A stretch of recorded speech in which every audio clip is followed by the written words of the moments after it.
Breaking news చూస్తున్నాం. మరోసారి తన వక్రబుద్ధిని చూపెట్టింది పాకిస్తాన్. ఇండియాపై మరో దాడికి పాకిస్తాన్ స్కెచ్ వేస్తున్నట్టు చాలా క్లియర్గా తెలుస్తుంది. పాక్ సాయంతోనే మకాం మారుస్తున్నారు అక్కడ ఉగ్రవాద సంస్థలన్నీ. ఖైబర్ పఖ్తూన్ఖ్వా తమ అడ్డాగా మార్చుకుంటున్నారు. పాక్ ప్రేరేపిత ఉగ్రవాద సంస్థలు జైష్ ఈ మహమ్మద్ అలాగే హిజ్బుల్ ముజాహిద్దీన్, ఈ రెండు సంస్థలు కూడా ఖైబర్ పఖ్తూన్ఖ్వాలో తమ ఉగ్రవాద సంస్థలకు సంబంధించిన పర్మనెంట్ స్థావరాలని కన్స్ట్రక్షన్ చేస్తున్నారు. ఇన్నాళ్ళు పాక్ ఆక్రమిత కాశ్మీర్ పిఓకేలో ఈ ఉగ్రవాద సంస్థలుండే. ఆపరేషన్ సింధూర్లో మనం వాటన్నిటిని ధ్వంసం చేసేసాం. ఆ సమయంలో ఇండియన్ ఆర్మీ చేతిలో ఆ ఉగ్రవాద సంస్థలకు సంబంధించిన స్థావరాలన్నీ ధ్వంసం అయిపోయాయి. ఇప్పుడు ఆ లొకేషన్స్ అన్నిటినీ రీలోకేట్ చేసే ప్రయత్నంలో పాక్ ఉన్నట్టు చాలా క్లియర్గా తెలుస్తుంది. బావల్పూర్, మర్దికి అలాగే ముజఫరాబాద్ ఇలా ఈ ప్లేసెస్ అన్నిట్లో ఉగ్రవాద సంస్థలు కేంద్రాలు ఏవైతే ఉన్నాయో వాటన్నిటినీ ఆపరేషన్ సింధూర్లో మనం ధ్వంసం చేసిన తర్వాత ఆ ఉగ్ర స్థావరాలన్నింటినీ కూడా తరలింపు చేసే ప్రయత్నంలో ప్రభుత్వం కూడా దగ్గరుండి సాయం చేస్తుంది. ఇంటెలిజెన్స్ రిపోర్ట్స్ వస్తున్నాయి చాలా క్లియర్గా. పోలీసు రక్షణతో పాటు జైష్ ఈ మహమ్మద్ సంస్థ దాంతోపాటు దాని కార్యకలాపాలు కూడా కొనసాగిస్తున్నట్టు కూడా నివేదికలు ఉన్నాయి. ఒక పక్కన ఇండియా పాక్ మ్యాచ్ జరగక ముందే పబ్లిక్గానే వాళ్ళు రిక్రూట్మెంట్ స్టార్ట్ చేశారు. జైష్ ఈ మహమ్మద్ అలాగే హెచ్ఎం ఈ రెండు సంస్థలు ఏవైతే ఉగ్రవాద సంస్థలు, మిగతా సంస్థలు కూడా ఇవన్నీ కూడా పబ్లిక్గానే రిక్రూట్మెంట్ స్టార్ట్ చేశాయి. ఇండియన్ ఇంటెలిజెన్స్ రిపోర్ట్స్ చాలా క్లియర్గా చెప్తున్నాయి. ఆపరేషన్ సింధూర్లో మనం ఏదైతే ప్రిసిషన్ స్ట్రైక్స్ చేశామో ఈ 9 టెర్రర్ క్యాంప్స్ పాకిస్తాన్కి సంబంధించి పాకిస్తాన్ ఆక్యుపైడ్ కాశ్మీర్లో May 7, 2025లో జైష్ ఈ మహమ్మద్ అలాగే హిజ్బుల్ ముజాహిద్దీన్ వీటికి సంబంధించిన స్థావరాలు 9 లొకేషన్స్లో మనం ధ్వంసం చేసిన తర్వాత వాళ్ళ ఆపరేషనల్ బేసిస్ ఆ స్థావరాలన్నింటినీ కూడా పాకిస్తాన్కి సంబంధించిన ఖైబర్ పఖ్తూన్ఖ్వా ప్రావిన్స్ ఈ ఏరియాకి వాళ్ళు షిఫ్ట్ చేసే ప్రయత్నం చేస్తున్నారు. ఈ ఏరియాకి ఎందుకు షిఫ్ట్ చేస్తున్నారు అనంటే అక్కడ ఏదైతే టెర్రైన్ ఉంటుందో అది కొండ ప్రాంతాలు, చాలా రఫ్ టెర్రైన్, చాలా రగ్గడ్ టెర్రైన్ ఉంటుంది. సో వాళ్ళు హ్యాపీగా సేఫ్గా ఉండొచ్చు. ఇప్పుడు ఈ స్థావరాలన్నిటి ఇండియా చాలా ఈజీగా టార్గెట్ చేసి ధ్వంసం చేసింది కాబట్టి వాళ్ళు అక్కడ దాక్కొని అక్కడి నుంచి మనం టార్గెట్ చేసే ప్రయత్నం చేద్దామని చెప్పేసి అక్కడ కన్స్ట్రక్షన్ వర్క్స్ మన విజువల్స్లో చూడొచ్చు. పునాది తీస్తున్నారు చూడండి, పారాలు పెట్టి. దీనికి పాకిస్తాన్ దగ్గరుండి రీకన్స్ట్రక్ట్ చేసుకోవడానికి డబ్బులను ఇస్తుంది, పోలీస్ ప్రొటెక్షన్ ఇస్తుంది. పబ్లిక్ మీటింగ్స్లో రిక్రూట్మెంట్స్ చేయడానికి ఏదైతే పబ్లిక్ మీటింగ్స్ పెడుతున్నారో ఆ పబ్లిక్ మీటింగ్స్కి పాకిస్తాన్ పోలీస్ దగ్గరుండి ఈ మీటింగ్స్ అన్ని జరిపిస్తుంది. రిక్రూట్మెంట్స్ అన్నిటికీ కూడా హెల్ప్ చేస్తుంది. కొత్తగా శాటిలైట్ ఇమేజెస్ ఏవైతే వచ్చాయో దాంట్లో చాలా క్లియర్గా కనిపిస్తుంది లష్కర్ ఈ తోయిబాకు సంబంధించిన ట్రైనింగ్ ఫెసిలిటీసు, అలాగే మురిడ్కే మర్కాజీ తైబా క్యాంప్, ఇది ఒక క్యాంప్ ఉంది. ఈ క్యాంప్ వీటన్నిటిని కూడా పాకిస్తాన్ చాలా క్లియర్గా దానికి ఫండ్స్ని అలొకేట్ చేసి వాటన్నిటిని మళ్ళీ రీబిల్డ్ చేద్దామని ప్లాన్ చేస్తున్నారు. రీసెంట్గా మనం చూస్తే ఇంటర్నేషనల్ మానిటరీ ఫండ్ IMF నుంచి కూడా ఫండ్స్ వచ్చాయి. ఇంతకుముందు వచ్చిన ఆ ఫ్లడ్స్కి కూడా చాలా ఫండ్స్ వచ్చాయి, డొనేషన్స్ వచ్చాయి. దాంట్లో 30 to 40% మళ్ళీ ఉగ్రవాద సంస్థలన్నింటినీ బిల్డ్ చేయడానికి వాడుతున్నారు. 30 to 40% ఏవైతే ఫండ్స్ వచ్చినాయో కొన్ని మిలియన్స్ ఆఫ్ డాలర్స్ వచ్చినాయి. ఇటు యూరోపియన్ కంట్రీస్ ఇచ్చాయి, అమెరికా ఇచ్చాయి, ఇటు మిడిల్ ఈస్టర్న్ కంట్రీస్ కూడా చాలా సపోర్ట్ చేశాయి. ఇవన్నీ ఇచ్చాయి డబ్బులు. ఆ డబ్బుల్ని తీసుకొని వీళ్ళు అక్కడ పేదవాళ్ళకి ఆ వరదల్లో కొట్టుకుపోయి ఆస్తి నష్టం ఇవన్నీ జరిగినప్పుడు వాళ్ళకి తిండి, గూడు ఇలాంటివన్నీ ప్రొవైడ్ చేయడం మానేసి ఉగ్రవాద సంస్థలకి వాళ్ళకి మాత్రం ఇన్స్టిట్యూషన్స్ని, ఆర్గనైజేషన్స్ని, టెర్రరిస్ట్ క్యాంపుల్ని వీటన్నిటిని కట్టడానికి డబ్బుల్ని కేటాయిస్తుంది. అలాంటి ఒక పరిస్థితి నెలకొంది. చాలా క్లియర్గా జైష్ ఈ మహమ్మద్ కూడా పోలీస్ ప్రొటెక్షన్తో పాటు September 14న ఒక పబ్లిక్ గ్యాదరింగ్ జరిగింది. మన్సెహ్రా అనే ఒక డిస్ట్రిక్ట్లో చాలా హై లెవెల్ టార్గెట్, అంటే ముఫ్తీ మసూద్ ఇలియాస్ కశ్మీరీ, ఆయన చాలా క్లియర్గా ఆయన ఒక రిలీజియస్ పొలిటికల్ యాక్టర్ అని చెప్పాలి. లేకపోతే అలాంటి ఒక యాక్టర్ పాకిస్తాన్లో, అంటే రిలీజియస్గా, పొలిటికల్గా చాలామందిని మోటివేట్ చేసి తన స్పీచెస్తోని చాలా అగ్రెసివ్గా మాట్లాడి ఇండియాని నాశనం పట్టించాలి ఏ రకంగా అయినా అని ఒక ఎజెండా, ఒక స్లోగన్ని ముందుకు తీసుకెళ్ళి యువతని ప్రభావితం చేసి యువతని రిక్రూట్ చేసుకునే ప్రయత్నం చేస్తాడు. సో జైష్ ఈ మొహమ్మద్ అలాగే హిజ్బుల్ ముజాహిదీన్ ఈ రెండు టెర్రరిస్ట్ గ్రూప్స్ ఇప్పుడు ప్రస్తుతానికైతే పాకిస్తాన్ ఆక్యుపైడ్ కాశ్మీర్ నుంచి వాళ్ళ స్థావరాలన్నీ వెనక్కి జరిగినాయి. ఇది ఒక రకంగా ఇండియన్ ఆర్మీకి ఒక విజయం చెప్పుకోవాలి. పాకిస్తాన్ ఆక్యుపైడ్ కాశ్మీర్ని వాళ్ళు వెనక్కి పక్కకు జరిగిపోతున్నారు. ఖచ్చితంగా మనం వెనకకి తీసుకోవచ్చు. వెనకకి రాబోయే కొన్ని రోజుల్లోనే మనం తీసుకునే ప్రయత్నం చేయడానికి చాలా క్లియర్గా ఇది ఒక సంకేతం అని చెప్పుకోవచ్చు. మనం తీసుకోవచ్చు అని చెప్పేసి ఇది ఒక కాన్ఫిడెన్స్ అని కూడా చాలా క్లియర్గా అర్థమవుతుంది. మనం ఒక్కసారి సిరీస్ ఆఫ్ ఈవెంట్స్ని కూడా చూసే ప్రయత్నం చేద్దాం. May 7th, 2025 ఆపరేషన్ సింధూర్ని కండక్ట్ చేశారు.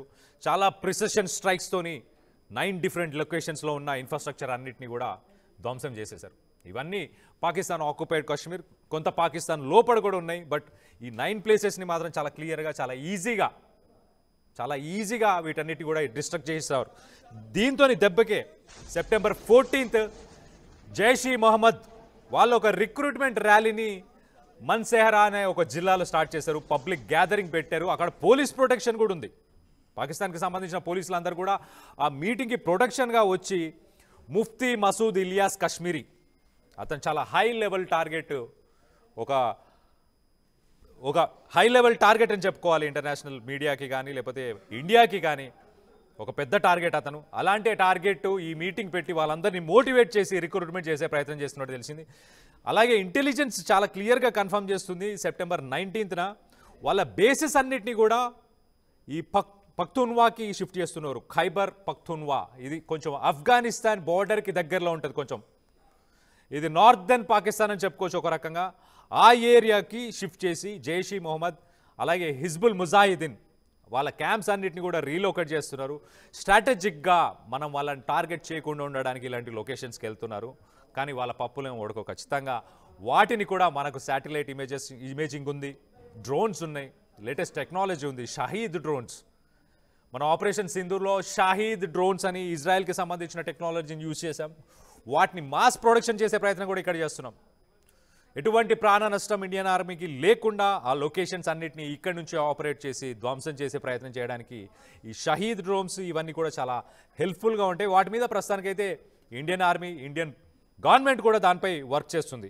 సో September 19th లష్కర్ ఈ తోయిబా ముర్దికే క్యాంప్ అని చెప్పేసి ఒక క్యాంప్ని రీకన్స్ట్రక్ట్ చేయడం స్టార్ట్ చేసి మన విజువల్స్లో చూడొచ్చు. చాలా క్లియర్గా కనిపిస్తుంది. ఆ విజువల్స్ అన్నీ కూడా పాకిస్తాన్కి సంబంధించిన మీడియాకి సంబంధించి అలాగే సోషల్ మీడియాలో ఎక్కడ కనిపించిన మన ఇండియన్ ఇంటెలిజెన్స్ వాటన్నిటిని మానిటర్ చేస్తూ వాటన్నిటిని అబ్జర్వ్ చేస్తూ ఒక రిపోర్ట్ని అయితే ఇచ్చింది. సో కాసిం అని చెప్పేసి మర్కజ్ ఈ తైబా అనే ఒక సైట్ దగ్గర ఆ తవ్వకాలన్నీ చేశారు. ఇంతకుముందు మనం చూసాం కదా, ఆ పారతోని పునాదులు తీస్తున్నారు.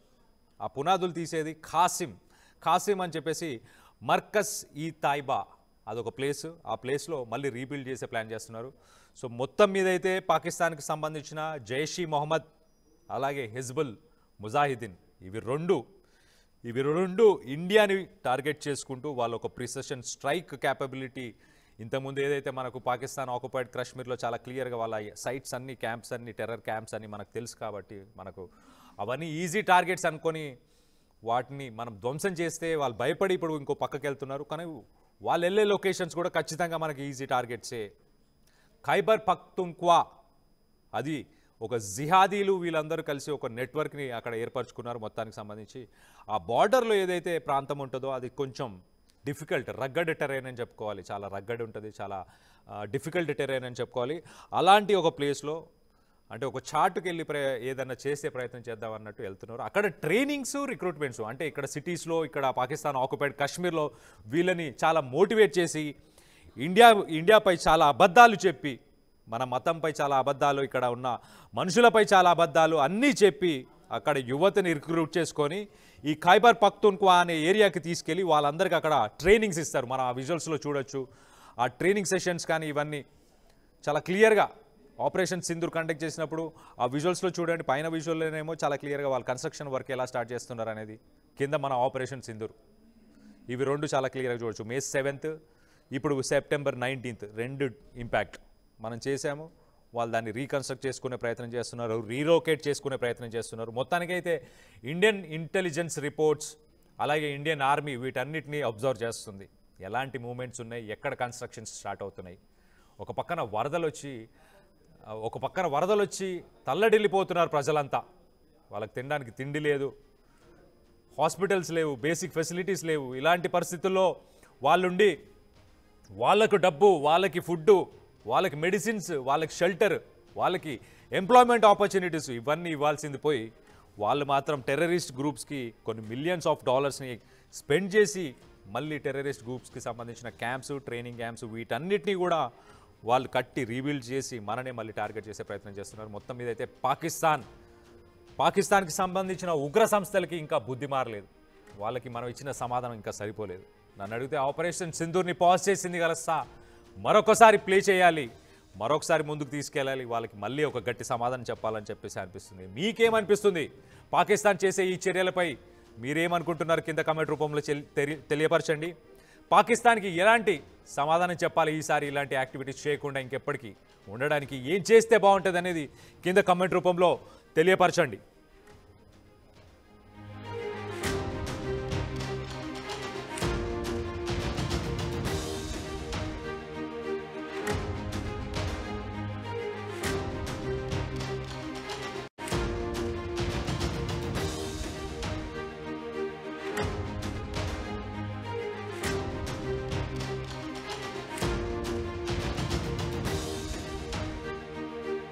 ఈసారి కూడా టైంకే కన్స్ట్రక్షన్ చేసాం, బిల్డింగ్ కూడా స్ట్రాంగ్ చేసాం, క్లయింట్స్ సాటిస్ఫై చేసాం, గుడ్ విల్ కూడా ఇంప్రూవ్ చేసాం. ఏం చేసామో కాదు, ఇంకేం చేయాలో ఆలోచించండి. ఇంకేం చేయాలి? పెయింటింగ్ ఇంకా వేయలేదు, మర్చిపోయారా? అన్నీ బాగానే చేస్తున్నాం, పెయింటింగ్ దగ్గర మాత్రం ఫెయిల్ అవుతున్నాం. లాస్ట్ టైం పెయింట్స్ కోసం ఆ పెద్ద కంపెనీ దగ్గరికి వెళ్తే వాళ్ళ థర్డ్ పార్టీ కాంట్రాక్ట్ని అసైన్ చేశారు. వాళ్ళ 8 months డిలే, 20% ఓవర్ బడ్జెట్ కూడా అయింది. ఈసారి తప్పు అస్సలు చేయకూడదు. పెయింటింగ్స్ విషయంలో పర్ఫెక్ట్గా ప్లాన్ చేయాలి. ఏం చేద్దాం? పెయింట్స్ అప్లై చేసేది ఒకరు, అప్లై చేసేది ఇంకొకరు. వీళ్ళందరినీ డీల్ చేయడమే పెద్ద హెడ్ఏక్. అయితే ఇంక మనమే పెయింట్లు వేసుకోవాలి. లేదా పెయింటింగ్ ప్రాసెస్ మొత్తం చేసిచ్చి ఒక పర్ఫెక్ట్ పార్ట్నర్ అన్నా ఉండాలి. టెక్నో పెయింట్స్ లాగా. టెక్నో పెయింట్సా? ఎస్, నాకు కూడా రీసెంట్గానే తెలిసింది.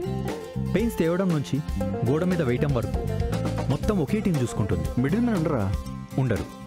So no quality loss.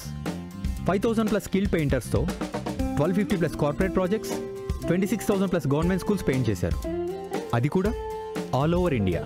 Wow, third parties కూడా ఉండరు కాబట్టి మనకు డెడ్ లైన్స్తో కూడా ప్రాబ్లం ఉండదు.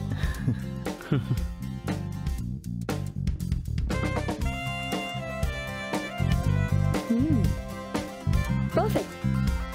From the factory to the wall, Techno Paints does it all.